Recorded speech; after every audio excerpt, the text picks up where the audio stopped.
Con todo, su muerte no es nuestro principal objetivo. Dragosani se quedó un instante en silencio y luego dijo, no, nuestro objetivo principal es la muerte de otra persona, de alguien mucho más importante. Se trata de Sir Kenan Gorman, el director de la organización británica de espionaje PS. Su muerte y todos sus conocimientos, esos son nuestros objetivos principales. Borovis quiere que ambos mueran y que yo me entere de todos sus secretos. Usted matará a Gorman mediante su especial poder y yo lo examinaré utilizando el mío. Pero antes habremos matado a Víctor Shuskin, a quien yo también examinaré. En verdad, Shuskin no nos traerá ningún problema. Vive en un lugar aislado y solitario, y allí realizaremos nuestro trabajo. Y usted puede realmente apoderarse de todos sus secretos, quiero decir, después de muertos, Batu parecía tener ciertas dudas. Sí, de verdad puedo hacerlo y con más certeza que un torturador a quien se los dieran vivos. Yo robo sus secretos más íntimos, los extraigo de su sangre, de su médula, de sus huesos solitarios y helados. Una azafata regordeta apareció al final del pasillo central. Por favor, abroche sus cinturones. Entonó como un robot y los pasajeros con gestos igualmente robóticos la obedecieron. ¿Y cuáles son sus limitaciones?, preguntó Batu. Se lo pregunto por curiosidad enfermiza nada más. ¿Limitaciones? ¿Qué quiere decir? ¿Qué sucede si un hombre ya ha muerto una semana, por ejemplo? No importa, respondió Dragosani encogiéndose de hombros. Y si está muerto desde hace un siglo y es una momia reseca, Boromir también se preguntó lo mismo. E hicimos la experiencia. Para mí fue igual. Los muertos no pueden tener secretos con un nigromante. Ya, pero si se trata de un cadáver en estado de putrefacción, insistió Batu, alguien que lleva un mes o dos muerto, debe de ser algo horrible. Lo es, pero ya estoy habituado. No me preocupa que me dé asco, sino el peligro. Como usted sabe, los muertos son portadores de todo tipo de enfermedades. Tengo que ser muy cuidadoso. No es un trabajo saludable. Batu hizo un gesto de repulsión y Dragosani advirtió que se había estremecido levemente. Las luces de Londres brillaban en el oscuro horizonte nocturno. La ciudad era un resplandor brumoso más allá de las pequeñas ventanillas circulares. ¿Y usted? Preguntó Dragosani. ¿Su talento tiene limitaciones, Max? El mongol se encogió de hombros. Lo que yo hago también tiene sus riesgos. Se necesita mucha energía. Me deja sin fuerzas, me debilita y como usted sabe, solo es efectivo con los enfermos o los débiles. Se supone que mi poder también tiene otros inconvenientes, pero tal vez no sea más que una leyenda. Claro está que yo no trataré de averiguar si es verdad o mentira. ¿Cómo es eso? En mi país se cuenta una historia muy antigua, de hace más de 1000 años. Había un hombre que podía hacer mal del ojo.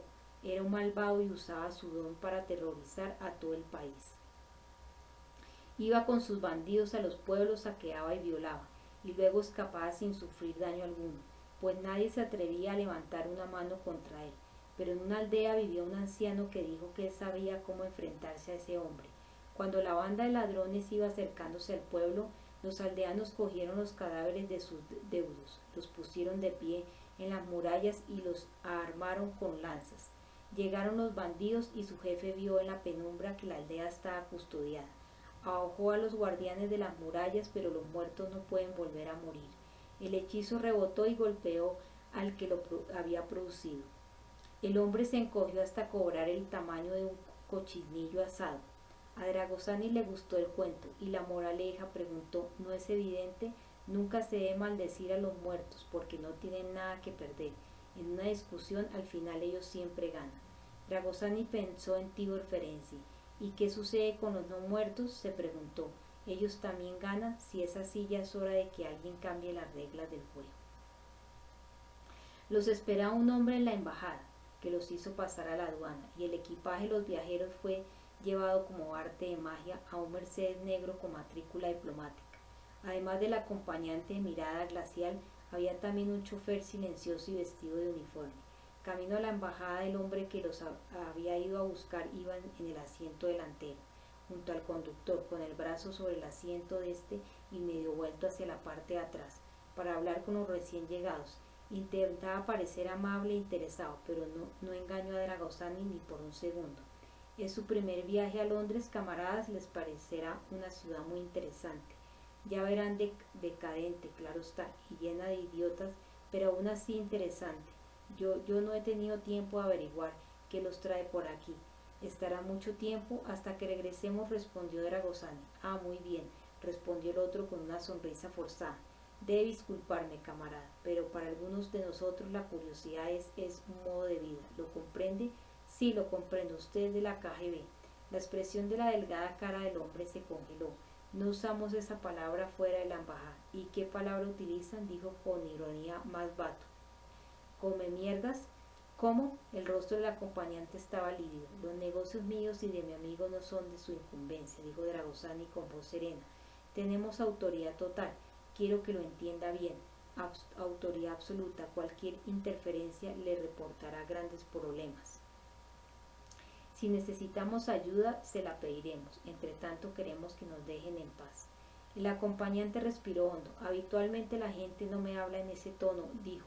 Claro está que si usted insiste en estorbar, continuó Dragosani sin cambiar el tono de voz, siempre me queda el recurso de romperle un brazo. Eso lo mantendrá lejos de nosotros por 2 o 3 semanas. ¿Me está amenazando?, preguntó el otro, incrédulo. No, le estoy haciendo una promesa. Pero Dragosani sabía que así no iba a ninguna parte. El hombre era un típico autómata de la KGB. El nigromante suspiró y dijo: mire, si le hemos sido asignados, lo siento por usted. Su trabajo es imposible y peligroso. Además, no puedo decirle nada más. Estamos en Inglaterra para probar un arma secreta y ahora basta de preguntas. ¿Un arma secreta?, respondió el otro con los ojos como platos. Ah, ¿y de qué arma se trata? La sonrisa de Dragosani fue sombría. Bueno, después de todo se lo había advertido a ese tono. Max dijo: ¿qué le parece una pequeña demostración? Poco tiempo después llegaron a la embajada. Dragosani y Batu bajaron del coche y cogieron sus cosas del maletero. Ellos mismos se ocuparon de su equipaje. El conductor, por su parte, dedicó toda su atención al acompañante. La última vez que lo vieron, se alejaba tambaleándose, apoyado en el brazo del chofer. Se dio la vuelta para mirarlo solo una vez, con los ojos muy abiertos y una expresión de temor dedicada especialmente a Masbatu, antes de desaparecer en el interior del sombrío e imponente edificio, y ya nunca más volvieron a verlo. Y claro está, tampoco volvió a molestarlos. Era el segundo miércoles de enero de 1977. Desde hacía 15 días Víctor Chuskin tenía la sensación de que algo terrible se aproximaba, y su depresión solo se había aliviado ligeramente cuando llegó a la carta certificada de Gregorovskis con 1000 libras en billetes grandes. A decir verdad, a Chuskin le preocupaba que Bromis se hubiera rendido tan fácilmente y no intentara contrarrestar las amenazas que él hiciera con otras peores. Hoy había sido un día especialmente malo. El cielo estaba cubierto y era probable que nevara. El río se había congelado y estaba cubierto por una gruesa capa de hielo gris. La gran casa estaba muy fría y soplaban corrientes de aire que parecían seguir a Chuskin donde quiera que fuese. Y por primera vez, o al menos esta era la primera vez que lo advertía, un ominoso silencio reinaba en todas partes y los ruidos parecían amortiguados por la nieve, aunque todavía era muy escasa lo que había caído. El tic-tac del gran reloj de pie resonaba pesado y sordo, y todo contribuía a que Chuskin tuviera los nervios de punta. Era como si la casa contuviera el aliento y esperase a que algo sucediera. Y ese algo ocurrió a las 2:30 de la tarde, cuando Chuskin acababa de servirse un vaso de vodka helado y se había sentado en su estudio, frente a la estufa eléctrica, a contemplar melancólico el jardín que parecía de blanco cristal. El estridente sonido del teléfono estremeció los nervios de Chuskin. Con el corazón latiéndole en el pecho, el hombre dejó la bebida, cogió el auricular y dijo: «Aquí Chuskin, padrastro». Harry quedó, parecía hablar desde muy cerca. «Habla Harry, estoy en Edimburgo, en casa de unos amigos. ¿Cómo estás?». Chuskin hizo un esfuerzo por contener la ira que lo invadió, de modo que era eso, el maldito engendro, dotado de percepción extrasensorial, estaba cerca, y enviaba una hora psíquica a torturar el sensible espíritu de Chuskin. Desnudó los dientes en una mueca feroz y miró furioso el teléfono que tenía en la mano, luchando con el impulso de maldecir y soltar tacos. «¿Eres tú, Harry, y estás en Edimburgo? Qué amable eres, acordándote de mí, maldito bastardo. Tu aura de mutante me está dañando». «Pero se te oye muy bien». Harry parecía sorprendido. «La última vez que nos vimos no estabas». «Sí, es verdad», lo interrumpió Chuskin. «En aquella época no estaba muy bien, pero ahora me siento mucho mejor. ¿Puedo servirte en algo? Podría comerme tu corazón, pequeño monstruo. Bueno, he pensado que si no te importa, podría ir a visitarte, quizá podríamos hablar de mi madre. Además he traído mis patines, y se rió ya sea helado, podría patinar un poco, solo estaría unos pocos días más, ¿sabes? Y no, replicó de inmediato Chuskin y enseguida se contuvo. ¿Por qué no acabar de una vez con aquello? ¿Por qué no librarse ahora y para siempre de esa sombra del pasado? Por mucho que sospechara Keo o que supiera, y aunque hubiera encontrado el anillo de Chuskin que el ruso creía había perdido en el río, y cualquiera fuese el lazo psíquico que unía al joven con su madre muerta, ¿por qué no acabar con todo eso aquí y ahora? El sentido común no tenía la menor posibilidad de triunfar ante la sed de sangre que invadió a Chuskin. Padrastro, quería decir Harry, me temo que aún no estoy muy bien de los nervios. Ya sabes, vivo aquí, completamente solo y no estoy acostumbrado a tener compañía. Claro está que te recibiré con mucho gusto. Y el río está perfecto para patinar, pero no sé qué haría con una casa llena de jóvenes, Harry. Oh no, padrastro, no se preocupe. No pienso ir con nadie. Ni se me ha ocurrido. Mis amigos ni siquiera conocen que tengo un pariente en esta región. No, solo me gustaría volver a visitar la casa e ir al río. Quisiera patinar donde lo hacía mi madre, eso es todo. Otra vez con eso, el bastardo seguramente sabía algo, o al menos lo sospechaba, de modo que quería patinar, y en el río donde había patinado su madre. El rostro de Chuskin se contorsionó en una mueca malévola. Bien, en ese caso, ¿cuándo vendrás? ¿Te parece bien dentro de 2 horas? Muy bien, respondió Chuskin. Entonces te espero entre las 4:30 y las 5. Hasta entonces, Harry. Y Chuskin colgó el teléfono antes de que un gruñido de odio bestial escapara de su garganta y traicionara sus verdaderos sentimientos. Harry Quedo no estaba en Edimburgo, sino mucho más cerca. En realidad estaba en el vestíbulo del hotel Devon Ring, donde se había alojado los últimos días. Después de hablar con Chuskin por teléfono, se puso el abrigo y se dirigió a su coche, un viejo Morris que había comprado especialmente para este viaje. Había aprobado la primera el examen para obtener el carné de conducir, o quizá debemos decir que lo había aprobado por él un hombre que yacía en el cementerio de St. Carl y que en vida había sido profesor en una autoescuela. Harry se dirigió por las rutas heladas hacia la cima de una colina desde la cual se veía la casa de su padrastro, situada a unos 400 metros. El joven aparcó allí el coche y se apeó del vehículo. El lugar estaba desierto. El paisaje era oscuro y melancólico. Harry, temblando de frío, se dirigió con sus prismáticos hacia un grupo de árboles que se destacaban oscuros contra el cielo.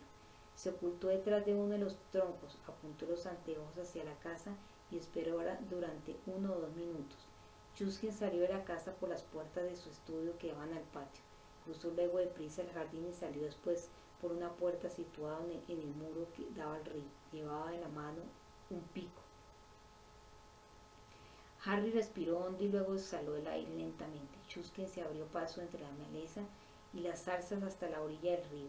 Se agachó con cuidado en el hielo, lo probó, saltó una y otra vez en distintos lugares como para comprobar su espesor y resistencia. Luego miró hacia alrededor. El lugar estaba completamente desierto. Caminó hasta el centro de la helada extensión, volvió a hacer sus comprobaciones y una vez más pareció satisfecho. Harry miraba fascinado la escena, esa pintura monócroma que tenía la sensación de haber visto antes, y los actos de Chuskin que estaban absolutamente seguro había realizado ya otra vez, porque la figura que enfocaba en los anteojos se agachó, cogió el pico y marcó con él un amplio círculo sobre la superficie de hielo. Y luego, con la pasión y la fuerza de un loco, fue abriendo pequeños agujeros en el perímetro del círculo, de manera que en pocos minutos un gran disco de unos 3 metros de diámetro flotara suelto, rodeado por la compacta masa de hielo del río, y luego el toque final. Chuskin, tras detenerse una vez más a mirar a su alrededor, limpió los bordes del círculo y los trozos de hielo resultantes de su trabajo con el pico. El agua volvería a congelarse, claro está, pero durante varias horas, al menos hasta la mañana siguiente, sería peligroso patinar en aquel lugar. Chuskin había tendido su trampa, pero no sabía que su víctima lo había visto. Harry apenas sí podía controlar ahora el temblor que agitaba todo su cuerpo y que tenía muy poco que ver con la temperatura reinante. No, su causa era la condición mental de la figura agachada en el hielo. Los anteojos no eran lo bastante poderosos como para que Harry la viera en todo detalle, pero el joven estaba seguro de que había visto la horrible expresión que desfiguraba la cara de Chuskin mientras picaba el hielo. Era el rostro de un lunático que por alguna razón deseaba desesperadamente matar a Harry, de la misma manera que había deseado con desesperación y lo había logrado quitarle la vida a la madre del joven. Harry quería saber por qué y no descansará hasta conseguir una respuesta, y solo había una manera de obtenerla. Víctor Chusky se sentía física y mentalmente fatigado, pero sabía que su trabajo aún no había terminado, y regresó a la casa. Una vez en el patio, arrastró el pico por las losas heladas y luego lo dejó caer antes de entrar a su estudio. Con la cabeza baja y los brazos colgando a los costados, Chuskin avanzó 2 pasos y se quedó completamente inmóvil. ¿Qué pasaba? ¿Qué hoy había llegado? Toda la casa parecía llena de fuerzas extrañas, impregnada de una aura Fs. La atmósfera vibraba con una energía peculiar. Chuskin, instantáneamente alerta, percibió un movimiento. Las puertas que comunicaban el patio y el estudio se cerraron tras él. Se dio la vuelta, observó y completamente desconcertado preguntó, ahogándose con las palabras: ¿Quiénes son? ¿Qué quieren? En su estudio había 2 hombres, lo había estado esperando, y uno de ellos le apuntaba con un revólver. Chuskin reconoció el arma, era rusa, y la utilizaban los servicios secretos de aquel país. También reconoció las miradas heladas y inexpresivas de los hombres, y sintió que el hado comenzaba a cerrar su puño sobre él. Pero en algún sentido esto no era algo totalmente inesperado. Había pensado que un día quizá recibiría una visita de esta clase, pero que fuera precisamente hoy. Siéntese, camarada, dijo el hombre más alto con una voz que sonó áspera como una lima sobre los tensos nervios de Chuskin. Más Batu le acercó una silla y Chuskin se desplomó en ella. Batu se situó a su lado, a su espalda, y Dragostani enfrente. El aura PS envolvía ahora a Chuskin como si su mente nadara en bilis. Claro que sí, estos dos venían del chateo Bronisti. El rostro del chantajista estaba desfigurado, los ojos hundidos profundamente en sus cuencas. Batu miró a Dragosani por encima de la cabeza de Chuskin y dijo con una sonrisa: Camarada Dragosani, hasta hoy yo pensaba que usted era la persona que tenía peor cara. Agentes PS, dijo Chuskin como si escupiera las palabras. Hombres de Borovis, ¿qué quieren de mí? Tiene motivos para tener mala cara, Max, dijo Dragosani con voz profunda. Es un traidor, un chantajista y posiblemente un asesino. Dio la impresión de que Chuskin se iba a poner de pie de un salto, y Batu apoyó sus pesadas manos sobre sus hombros. Les he preguntado qué quieren de mí, volvió a decir Chuskin. Su vida, respondió Dragosani. Cogió un silenciador del bolsillo, lo puso en el cañón de su revólver, dio un paso hacia adelante y lo apoyó contra la frente de Chuskin. Solamente su vida, repitió. Chuskin se dio cuenta de que más Batu, que estaba detrás, se había hecho a un lado y supo que lo iban a matar. Esperen, Glasnow, van a cometer un error y a Borovis no le gustará nada. Sé muchas cosas sobre los británicos y solo le he dado unos pocos detalles a Borovis, pero es mucho más de lo que me he reservado. Además, y a mi manera, todavía trabajo para ustedes. Si ahora mismo estaba en medio de un trabajo, sí, precisamente ahora. ¿Y de qué trabajo se trata?, preguntó Dragosani. No había sido su intención matar a Chuskin, solo quería atemorizar. La reacción de Max al apartarse de la línea de fuego era algo natural. Por otra parte, no era conveniente para un nigromante que el sujeto de sus investigaciones hubiera muerto a causa del disparo de un arma de fuego. Dragosani había planeado para Chuskin una muerte mucho más interesante. Cuando le hubiera sacado todo lo que pudiera de esta manera, un simple interrogatorio lo llevaría al cuarto de baño y lo ataría. Después lo pondría en la bañera medio llena de agua fría y con uno de sus bisturís le haría 2 profundos cortes en las muñecas para abrirle las venas. Y mientras Chuskin yacía en el agua, que estaría cada vez más roja a medida que la vida se le escapaba, Dragosani volvería a interrogarlo. Le prometería que si lo decía todo le vendarían las heridas y lo soltaría. Dragosani le mostraría vendas y espadadrapo, pero claro está, Chuskin tendría muy poco tiempo para responder. El agua estaría cada vez más roja y espesa, hasta que por fin el ruso yaciera en una sopa púrpura y helada. También le dirían que si Chuskin continuaba intentando chantajear a Borovis, ellos, Bato y Dragosani, volverían para acabar definitivamente con él. Pero la verdad era que no pensaban marcharse sin terminar aquel trabajo allí entonces. Pero aún así Chuskin quizás se guardara alguna información, algo que tal vez no consideraba importante, que había olvidado, o demasiado condenatorio para hablar de ello, como por ejemplo, que desde hacía tiempo trabajaba para los británicos. Pero dijera lo que dijese, su destino no cambiaría. Cuando estuviera muerto, lavarían su cadáver, lo secarían de la bañera y Dragosani continuaría el interrogatorio. Dragosani apartó el revólver de la frente de Chuskin y se sentó frente al hombre. Estoy esperando, dijo. ¿Qué trabajo Chuskin tragó saliva y se esforzó para que su temor y su odio por los horribles poderes de percepción extrasensorial de aquellos hombres retrocediera a un remoto rincón de su mente? El mío continuaba allí, no desaparecía, pero ahora tenía que tratar de ignorarlo. Su vida pendía de un hilo y él lo sabía. Debía poner en orden sus pensamientos, mentir como no había mentido nunca antes. Algo de lo que iba a decir con todo era verdad, y al menos de eso podría hablar con absoluta convicción. ¿Sabe que soy un observador? Claro, por eso Borovis lo envió a este país, para encontrar a la gente dotada de PS y matarla. Al parecer no ha tenido mucho éxito. Dragosani hablaba con evidente sarcasmo, pero Chuskin decidió ignorarlo. Cuando he entrado hace unos minutos, en el instante mismo en que he penetrado en la habitación, he sabido que estaban aquí. Era como si pudiera sentir el sabor de su presencia. Ustedes son PS, muy poderosos ambos. Usted sobre todo, dijo Chuskin, mirando a Dragosani. En usted hay un talento intenso, monstruoso, me hace daño. Sí, Borovis también me habló de eso, respondió secamente Dragosani. Pero sé todo lo que hay que saber sobre los observadores, Chuskin, de modo que déjese de rodeos y vaya al grano. No estaba dando rodeos, intentaba hablarle del hombre que voy a matar hoy. Dragosani y Batu se miraron, y luego Batu se dirigió a Chuskin desde su posición a espaldas del ruso y le preguntó, ¿estaba por matar a un PS británico? ¿Por qué y quién es? Era mi manera de congraciarme nuevamente con Borovis, mintió Chuskin. Se llama Harry Kew y es mi hijastro. Heredó su talento, no sé específicamente de qué es capaz, de su madre. Hace 16 años también la maté a ella. Chuskin continuaba mirando a Dragosani. Ella me fascinaba y me sacaba de quicio. ¿Usted aludía a ella cuando dijo que yo posiblemente era un asesino? Quité el posiblemente, pues la maté. Esa mujer, como todos los PS, me hacía daño. Su talento me desquiciaba. La mujer no nos interesa, lo interrumpió brusco Dragosani. ¿Qué pasa con ese Kew? De eso intentaba hablarle con ustedes dos. A pesar del poderoso talento que poseen, he tenido que entrar en la casa para percibir que estaban aquí. Pero con Harry Kew sí, él es diferente, su talento es inmenso, sé que lo es. Cuanto más grande es el talento, más daño me hace, de modo que no deseo matarlo, solo por complacer a Borovis, sino por mí mismo. Dragosani estaba interesado.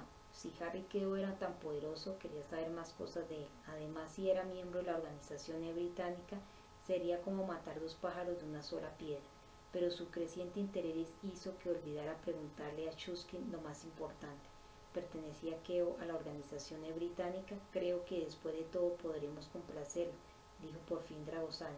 Es muy bueno poder entenderse con los viejos amigos. Dragosani dejó de apuntar con su revólver a Chuskin.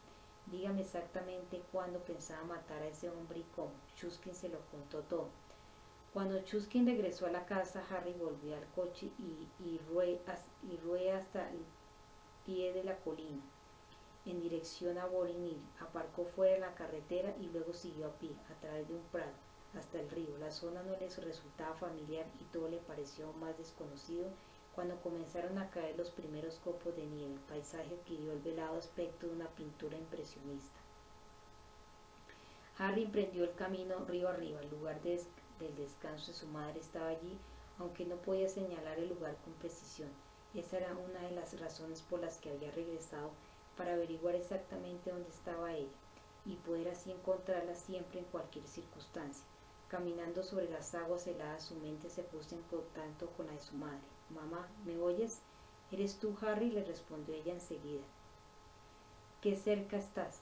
y de inmediato el recelo, el miedo que sentía por su hijo. Harry, ¿lo harás? ¿Lo harás hoy? Sí, madre, será hoy, pero no me crees más problemas de los que ya tengo. Necesito tu ayuda, no discutir contigo. Nada debe perturbar mi mente. Oh, Harry, Harry, ¿qué puedo decirte? Soy tu madre. Como no preocuparme por ti, entonces ayúdame. No digas nada. Quédate callada. Quiero ver si puedo hallarte a ciegas. A ciegas yo no. Mamá, por favor. Ella se quedó en silencio, pero Harry podía percibir su inquietud, semejante al caminar inquieto de alguien amado en una pequeña habitación. El joven siguió caminando, cerró los ojos y fue hacia su madre, 100 metros, quizá algo más, y supo que había llegado al lugar que buscaba. Se detuvo y abrió los ojos. Estaba en la curva del río, en un lugar donde la orilla había sido socavada por las aguas. Su madre estaba allí, bajo el hielo grueso y blanco que le servía de lápida. Ahora sabía que siempre podía encontrar. Estoy aquí, mamá, dijo agachándose en el hielo. Después apartó una capa de nieve con los pies y miró el pesado martillo que llevaba en la enguantada mano. Cuando comenzó a golpear el hielo, ella dijo: ahora lo veo claro, Harry. Me has menudo, le reprochó. ¿Piensas que después de todo habrá problemas? No, mamá, no lo creo. Ahora soy mucho más vigoroso en todos los sentidos, pero sería un tonto si no me cubriera las espaldas ante cualquier problema que pueda presentarse. Aquí cerca a la orilla el hielo era un poco más grueso. Harry empezó a transpirar, pero muy pronto consiguió abrir un agujero de unos 90 centímetros de diámetro. Quitó los trozos de hielo sueltos que flotaban en la zona que había despejado y se puso de pie. Allí abajo el agua se arremolinaba, oscura, y debajo del agua, debajo del frío lodo y los sedimentos. Ahora que ya estaba todo hecho, Harry debía marcharse deprisa. Estaba sudado y no le convenía coger frío. Además, la nevada comenzaba a hacerse más espesa, y junto con la nieve había llegado la temprana oscuridad del atardecer invernal. Tenía tiempo de tomar un coñac en el hotel y después sería la hora de su confrontación con Víctor Chuskin. Harry, te quiero mucho, hijo mío, que tengas suerte, le dijo su madre mientras él cruzaba el prado y se dirigía al coche. Una hora más tarde, Dragosán y Batu estaban apostados detrás de un macizo de jóvenes coníferas a la orilla del río y a unos 20 o 25 metros de la casa de Chuskin. Aún no hacía media hora que estaban allí, pero el frío comenzaba a traspasar sus abrigos. Para combatirlo, Batu había comenzado a balancearse rítmicamente sus brazos, y Dragosán acababa de encender un cigarrillo cuando finalmente la luz amarilla que había encima de la puerta del patio de Chuskin se encendió. Era la señal que esperaban, e indicaba que el escenario del crimen ya estaba preparado. Dos hombres salieron de la casa. En realidad, y teniendo en cuenta la hora, aún no era de noche, pero la oscuridad invernal hacía que lo pareciera. Si no hubiera sido por la luna, que comenzaba a salir, y por las primeras estrellas, la visibilidad habría sido mala. Las nubes, que una hora antes eran muy densas, se habían alejado, y no había caído más nieve, pero hacia el oeste el cielo estaba cubierto y el viento soplaba desde esa dirección. Esa noche iba a nevar, y mucho, pero por el momento las estrellas iluminaban la escena con su luz suave y fría, y la luna convertía el río helado en una cinta de plata. Cuando los dos hombres que habían salido de la casa se dirigían hacia el río, Dragosán le dio una última calada de cigarrillo, haciendo pantalla con las manos para que no se viera el resplandor, y luego lo arrojó al suelo y lo apagó con el taco del zapato. Batu dejó de flexionar los brazos, y los dos, inmóviles como estatuas, observaron la obra que se representaba ante ellos. Cuando llegaron a la orilla del río, las dos figuras se quitaron los abrigos, los dejaron en el suelo y se agacharon para ponerse los patines. Intercambiaron algunas palabras, pero hablaban en voz baja, y el viento no dejaba oír lo que decían. Pero Dragosani advirtió que la voz de Chuskin sonaba agresiva y amenazadora, y se preguntó por qué Keo no se asustaba, o al menos mostraba sentir algún recelo. Pero no, la voz del joven sonaba serena y despreocupada, y él y Chuskin comenzaron a deslizarse sobre sus patines. Al principio iban de un lado a otro juntos, casi a la par, pero luego la figura más delgada tomó la delantera, y patinando con bastante habilidad cobró velocidad y se dirigió río arriba hacia el lugar donde estaban escondidos los observadores. Dragosán y Batu se echaron un poco más, pero en el último momento y antes de llegar a donde estaban ellos, Keo describió una amplia curva y cambió de dirección yendo hacia el lado opuesto. Chuskin, que iba detrás de Harry, casi se había detenido cuando el joven emprendió su rápida carrera. El ruso se deslizaba con menos seguridad y comparado con Harry parecía incluso torpe, pero cuando Keo vio hacia él se dio la vuelta para patinar en la misma dirección. Lo hizo para estorbar al otro. Keo se inclinó en un slalom y sus patines levantaron una nube de hielo y nieve cuando pasó a poquísimos centímetros de Chuskin. Después se inclinó hacia el otro lado en un ángulo similar al del slalom para no perder el equilibrio y seguir la carrera.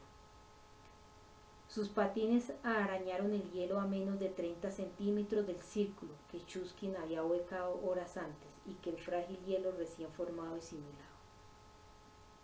Chuskin iba tan cerca de Harry que él también tuvo que desviarse bruscamente para no caer en su propia trampa.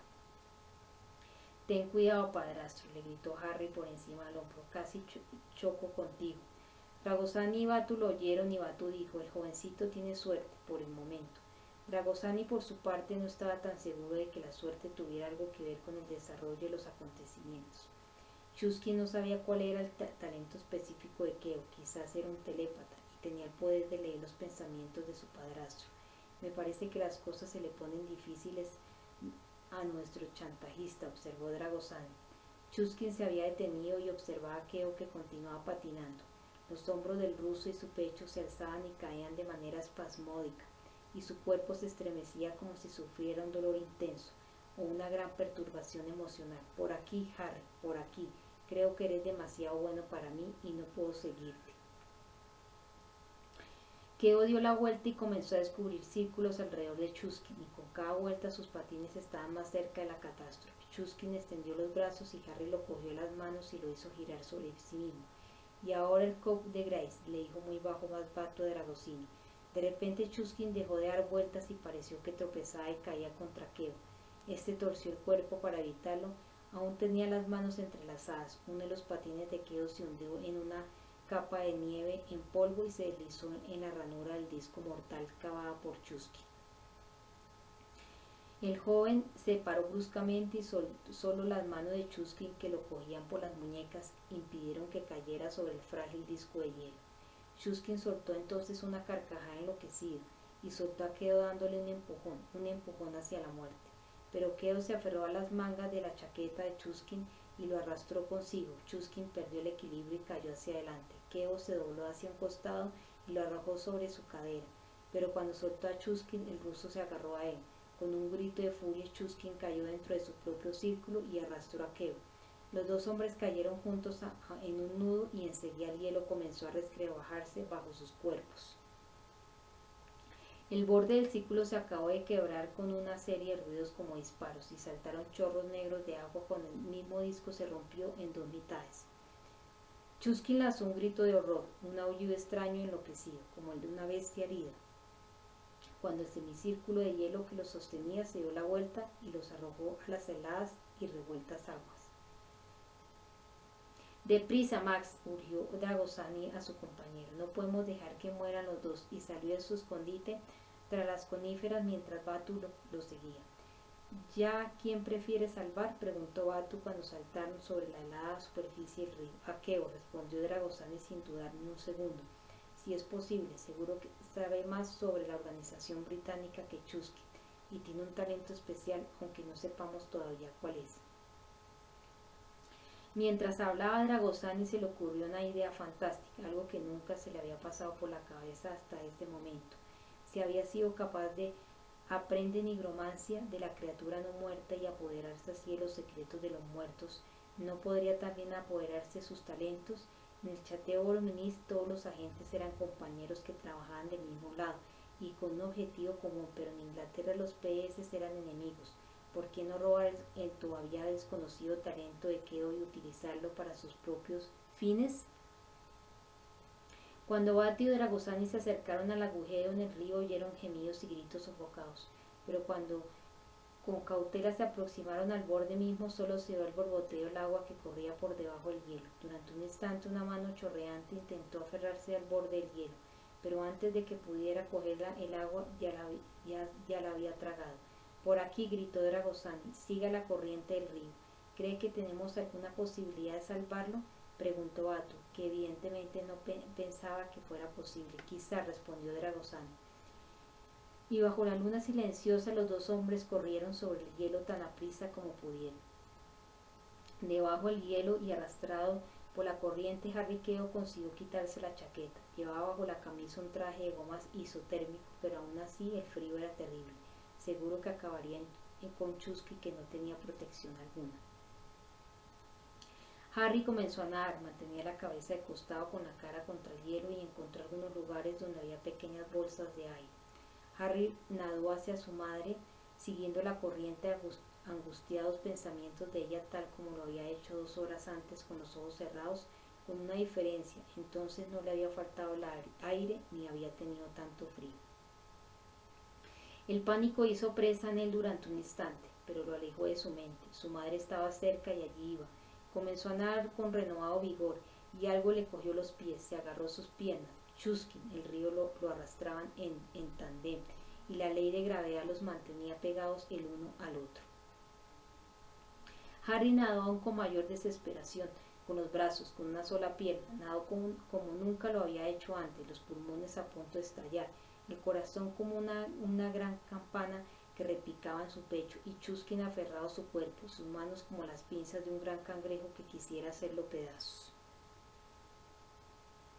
Pero ya no podía nadar más, el agua era la negra sangre de un monstruo gigante en cuyas venas habían inyectado Harry.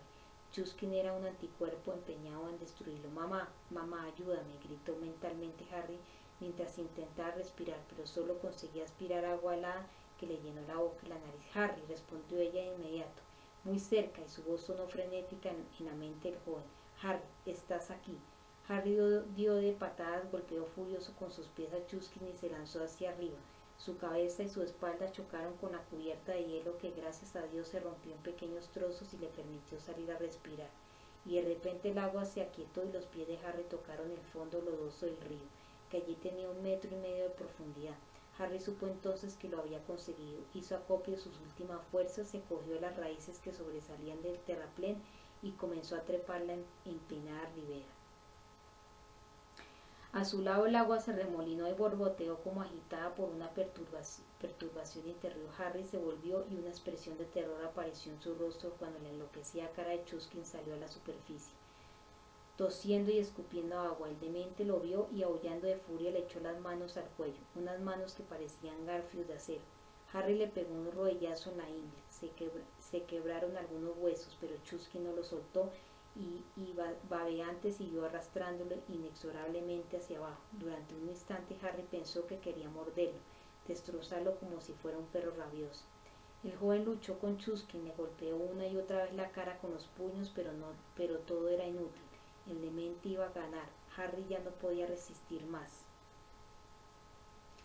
Trató de sujetarse otra vez a las raíces de la orilla, pero las manos de Chuskin en la garganta le impedían. Respirar le estaban quitando la vida. Mamá, llamó Harry en silencio. Tenías razón. Debería haberte escuchado. Lo siento, mamá. No, gritó ella negando la derrota. No. Chuskin la había asesinado, pero ella no iba a permitir que hiciera lo mismo con su hijo. Y el agua más turbia que nunca borboteó y se arremolinó otra vez. Dragosani se detuvo a menos de 4 metros de la escena. Cogió a Batu e hizo que él también se parara. Y ambos jadeando contemplaron boquiabierto la escena. Dos hombres habían caído por un agujero, habían sido arrastrados por la corriente bajo el hielo, habían salido a la superficie metros más lejos y hasta hace un instante luchaban junto a la orilla. Pero ahora había 3 figuras en el agua, y la tercera más terrible que cualquier cosa que Dragosani pudiera haber imaginado o visto en sus más horribles pesadillas. No era un ser viviente, pero tenía la autoridad, la movilidad en la vida, y tenía un propósito. Se agarró a Chuskin, lo envolvió con sus brazos de lodo y huesos, acercó la calavera a la cara del ruso. No tenía ojos, pero un resplandor pútrido iluminaba las cuencas vacías en un remedo de visión. Y Chuskin, que antes había aullado y reído como un demente, ahora se volvió total y completamente loco. Aullaba sin cesar mientras luchaba con la horrible criatura, y eran los aullidos más demenciales que Dragosani y Batu habían oído jamás. Al final, justamente cuando aquel horror lo arrastró hacia abajo, los petrificados espectadores pudieron comprender lo que Chuskin decía. Tú no, balbuceaba, por Dios, no, tú no. Y luego desapareció, y con él desapareció también la criatura de lodo, huesos, algas y muerte.